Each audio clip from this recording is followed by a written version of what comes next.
सभी भाई बहनों को जय यीशु। उपदेशक ग्रंथ अध्याय 12 पद संख्या 1 से 7 में आज विशेष संदेश सब नौजवानों के लिए है।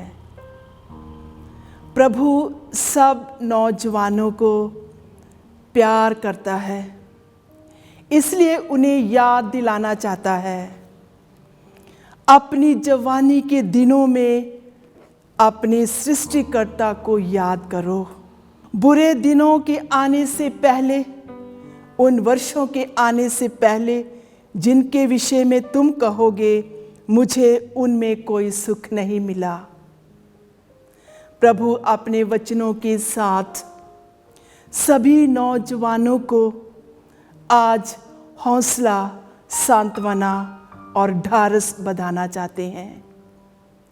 सभी नौजवानों को जो इस समय उछल कूद रहे हैं, जवानी की खुशियों में चल फिर रहे हैं, उन्हें प्रभु कहते हैं मुझे याद करो। अपने काम में, अपने काज में, अपनी पढ़ाई में और जो भी इस समय तुम काम करते हो उसमें प्रभु को याद करो। प्रभु कहते हैं वो दिन आने वाले हैं जब तुम कहोगे मुझे तो कोई सुख नहीं मिला।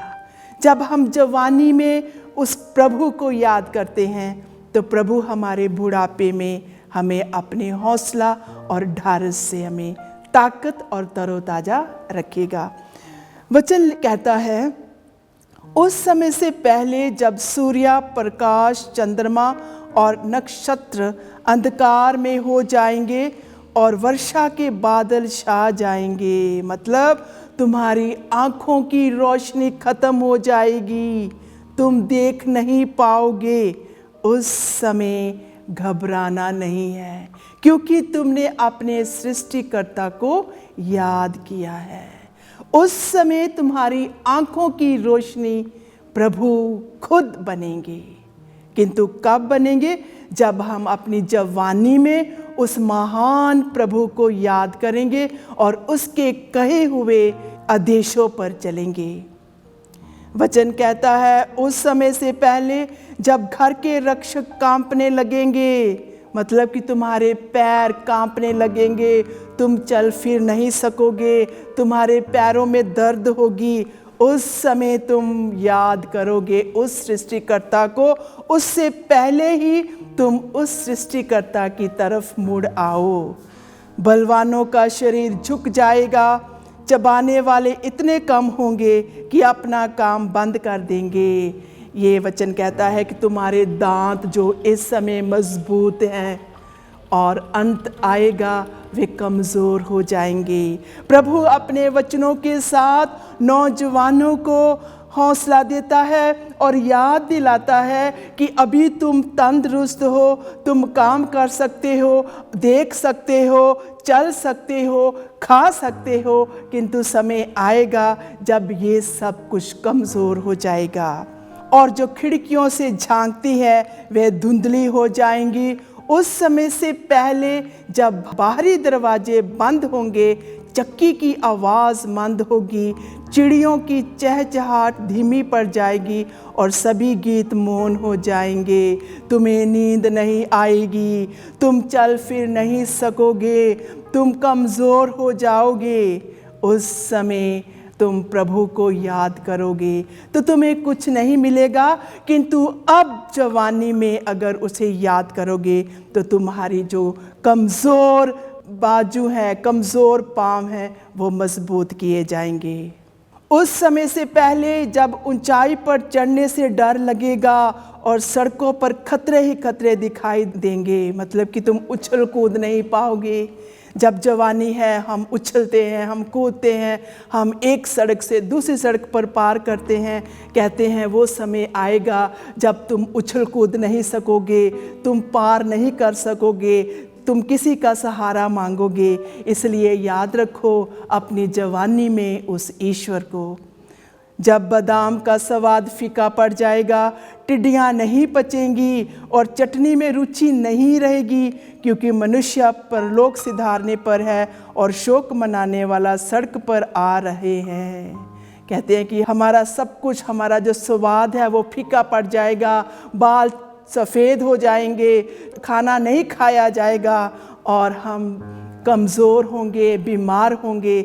अगर तुम अपनी जवानी में उस सृष्टिकर्ता को याद करोगे तो तुम्हें वरदान मिलेगा। उस समय से पहले जब चांदी का तार टूट जाएगा और सोने का पात्र गिर पड़ेगा, जब घड़ा झरने के पास फूटेगा और कुएं का पहिया टुकड़े टुकड़े हो जाएगा, उस समय से पहले जब मिट्टी उस पृथ्वी में मिल जाएगी जहाँ से वे आई है और आत्मा ईश्वर के पास लौट जाएगी जिसने उसे भेजा है, किंतु मृत्यु आएगी, तुम कमज़ोर हो जाओगे। तो उस क्षण से आने से पहले ही वचन कहता है तुम होशियार हो जाओ। आत्मा प्रभु के पास लौट जाएगी और वहाँ पर परमेश्वर हमसे प्रश्न करेगा, हे नौजवान, तूने अपनी जवानी में क्या किया है।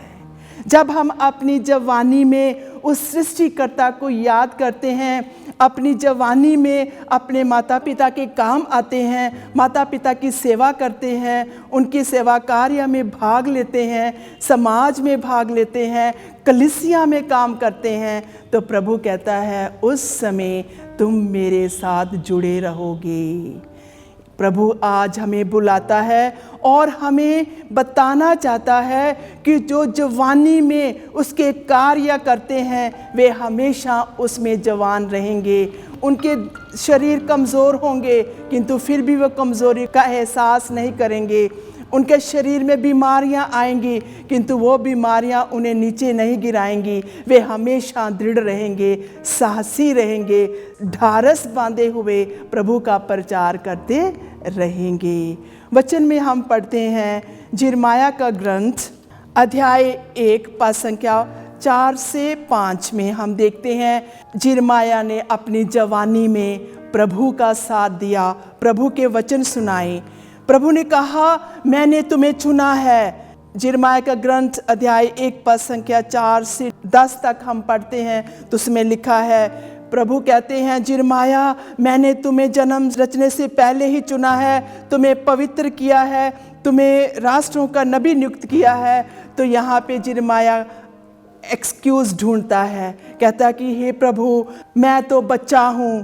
प्रभु उत्तर देते हैं ये ना कहो मैं तो बच्चा हूँ, मैं जिन लोगों के पास तुम्हें भेजूँगा तुम उनके पास जाओगे और जो कुछ तुम्हें बताऊँगा तुम वही करोगे। उन लोगों से मत डरो, मैं तुम्हारे साथ हूँ, मैं तुम्हारी रक्षा करूँगा। ये प्रभु की वाणी है और प्रभु उन्हें स्पर्श करते हैं। तब प्रभु ने हाथ पकड़कर यिर्मयाह का स्पर्श किया और उससे कहा मैं तुम्हारे मुख में अपने शब्द रख देता हूँ। देखो उखाड़ने और गिराने, नष्ट करने और ढा देने, निर्माण करने और रोपने के लिए मैं आज तुम्हें राष्ट्रों तथा राज्यों पर अधिकार देता हूँ। मेरे प्यारे दोस्तों, नौजवानों, प्रभु हमें बुलाता है। हमें कभी भी अपनी ज़िंदगी में एक्सक्यूज़ नहीं करना है कि मैं तो पढ़ा लिखा नहीं हूँ, या मेरे में क्षमता नहीं है, मैं तो अभी बालक हूँ, मैं ये कार्य नहीं कर सकता हूँ। किंतु जब प्रभु का अनुग्रह हम पर आता है उस अनुग्रह को हमें स्वीकार करना है। और ये अनुग्रह तरह तरह की हो सकते हैं।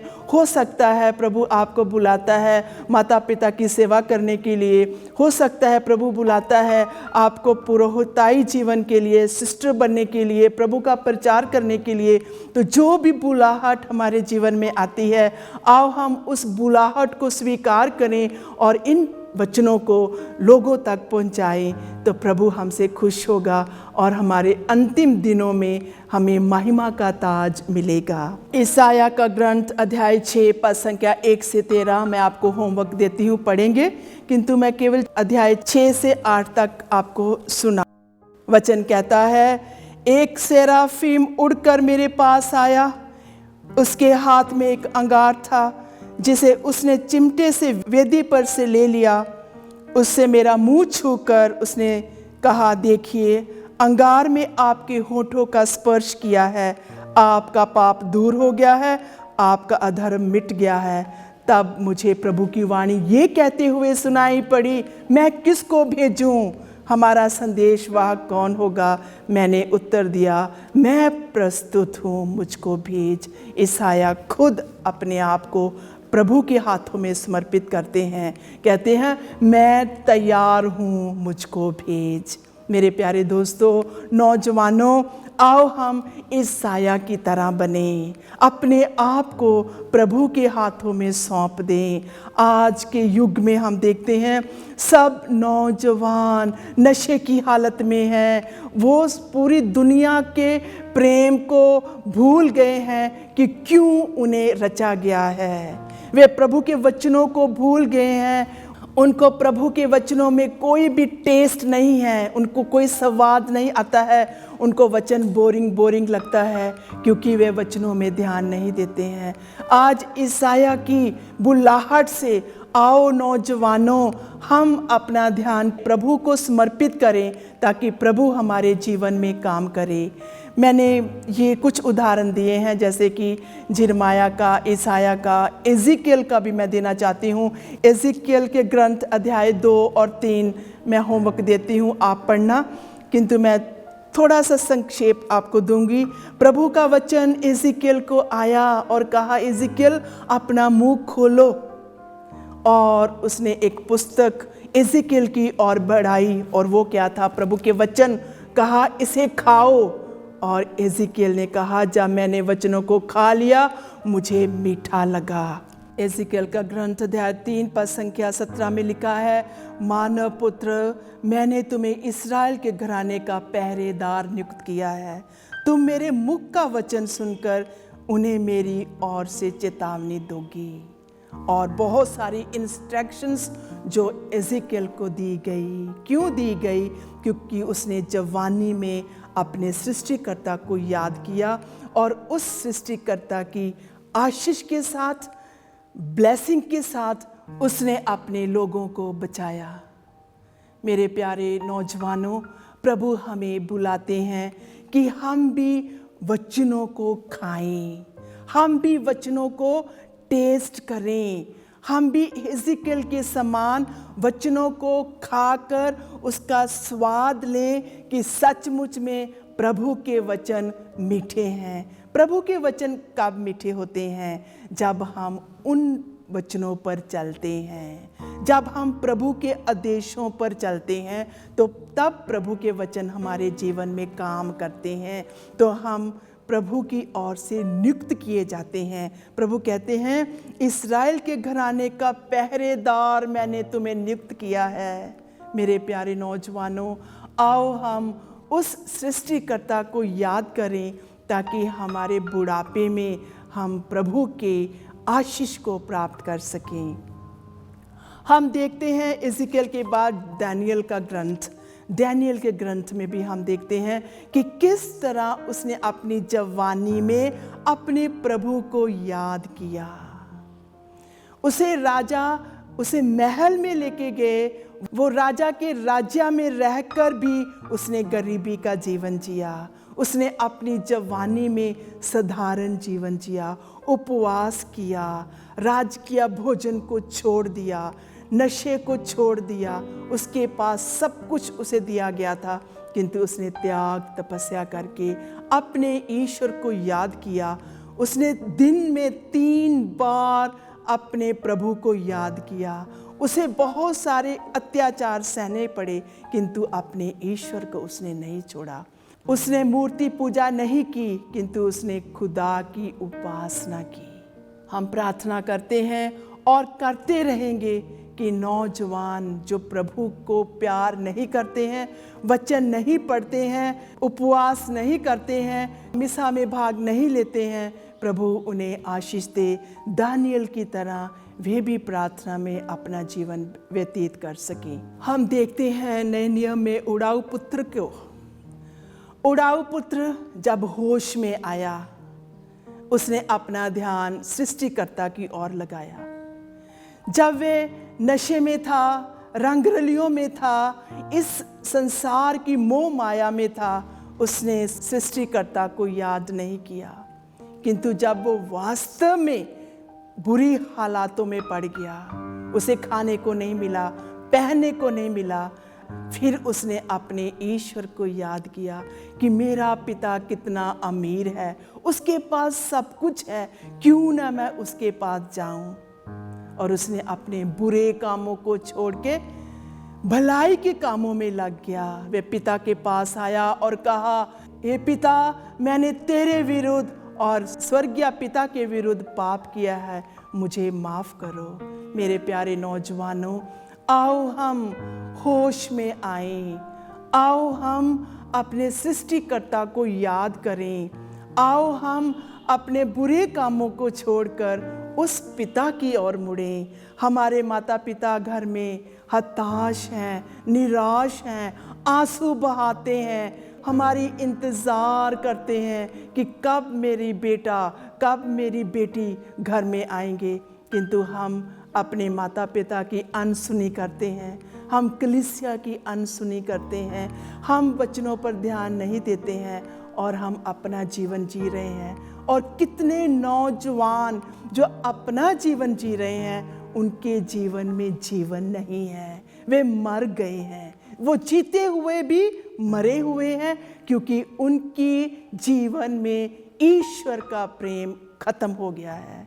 तो मैं आपसे यही कहना चाहती हूँ मेरे प्यारे भाइयों और बहनों, आओ हम उस सृष्टिकर्ता को अपनी जवानी में याद करें। जोशुआ का ग्रंथ अध्याय 1 में हम देखते हैं, पिता ईश्वर नौजवानों को आगे बढ़ने के लिए संदेश देता है। प्रभु कहते हैं, मेरे नौजवानों, मेरे पास आओ, जिन जिन स्थानों पर तुम पैर रखोगे मैं उन्हें तुम्हें देता जाऊंगा, जैसा कि मैंने मूसा से प्रतिज्ञा की थी। जब तक तुम जीवित रहोगे कोई भी तुम्हारे सामने टिक नहीं पाएगा। जैसा मैं मूसा के साथ था वैसा ही मैं तुम्हारे साथ भी रहूंगा। मैं तुम्हारी सहायता करूंगा, तुम्हारा त्याग नहीं करूंगा। दृढ़ बने रहो, ढारस रखो, क्योंकि तुम उस देश पर इन लोगों का अधिकार करोगे जिनको मैंने तुम पर नियुक्त किया है। दृढ़ बने रहो और ढारस रखो, जो संहिता मेरे सेवक मूसा ने तुमको दी, उसकी सावधानी से पूरा पूरा पालन करो। उससे तुम ना बाएं भटको और ना दाहिने, इससे तुम्हारा कल्याण होगा। संहिता के इस ग्रंथ की चर्चा करते रहो, वचन पढ़ते रहो, रात दिन उसका मनन करो, जिससे उसमें जो कुछ लिखा है तुम उसका सावधानी से पालन करो। इस तरह तुम उन्नति करोगे और अपने सारे कार्यों में सफलता प्राप्त करोगे। क्या मैंने तुमको ये नहीं कहा, दृढ़ बनो और ढारस रखो, तुम ना तो डरोगे और ना घबराओगे, क्योंकि तुम जहाँ कहीं भी जाओगे प्रभु ईश्वर तुम्हारे साथ होगा। मेरे प्यारे भाई और बहनों, आजकल जब मैं वचन पढ़ती हूँ और मैं आप लोगों के लिए प्रार्थना करती हूँ तो मुझे बहुत सारे अच्छे वचन मिलते हैं, जिसे मैं ज़्यादा आप लोगों के लिए पढ़कर सुनाना चाहती हूँ कि प्रभु का जो वचन है वो आपके हृदय में काम करे। तो आज हम सारे मिलकर माता पिता से अनुग्रह करूँगी, बहन भाइयों से अनुग्रह करूँगी, जो भी इस समय हमारे साथ हैं, जो इस समय वचन को सुनते हैं। आओ हम इकट्ठे होकर आज सभी नौजवानों के लिए प्रार्थना करेंगे। अपनी आँखों को बंद करते हुए, हाथों को प्रभु की ओर फैलाते हुए, आज जो भी वचन हमने सुने हैं उन वचनों के द्वारा हम अपने जीवन में कोशिश करें प्रभु के पास पहुंचने के लिए। वचन ने आज हमें याद दिलाया है कि अपनी जवानी में हम अपने सृष्टिकर्ता को याद करें। अपनी जवानी में हम जवान रहें और अपने आने वाले दिनों में भी हम उस सृष्टिकर्ता के साथ जुड़े रहें। हे पिता ईश्वर, आज हम सभी नौजवानों को तेरे चरणों में समर्पित करते हैं, खासकर उन नौजवानों को जो प्रभु तुझे प्यार नहीं करते हैं, अपनी जिंदगी में तुझे याद नहीं करते हैं।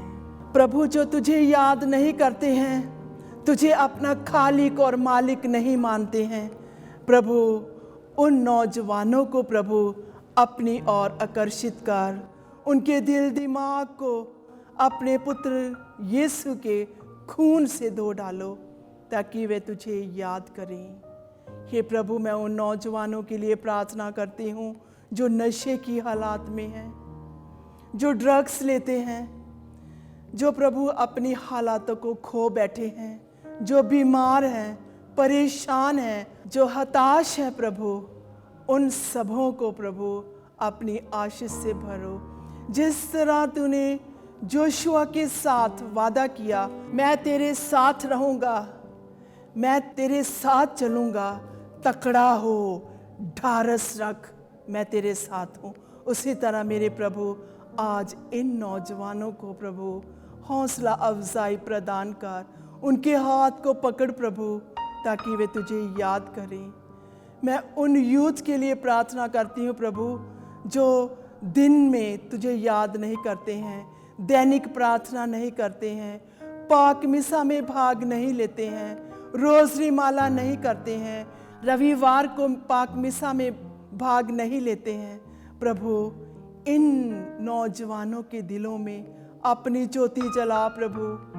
माँ मरियम की मध्यस्थता से प्रार्थना करते हैं, जो बीमार हैं, जिनका कोई इलाज करने वाला नहीं है, माँ उनके लिए भी प्रार्थना कर ताकि ये सब नौजवान प्रभु यीशु को प्यार कर सकें। हम उन नौजवानों के लिए प्रार्थना करते हैं जो वचन नहीं पढ़ते हैं। हे मेरे प्रभु, बहुत सारे नौजवानों को बुलाहट का वरदान दो ताकि वे कलीसिया में आकर सेवा में लग सकें और वचनों की घोषणा कर सकें। हे प्रभु, इस समय उन नौजवानों के लिए प्रार्थना करती हूँ जिनके पास जॉब नहीं है, वे हताश हैं और जॉब की तलाश में हैं। इन सब नौजवानों को प्रभु अपने प्यार से भर दे।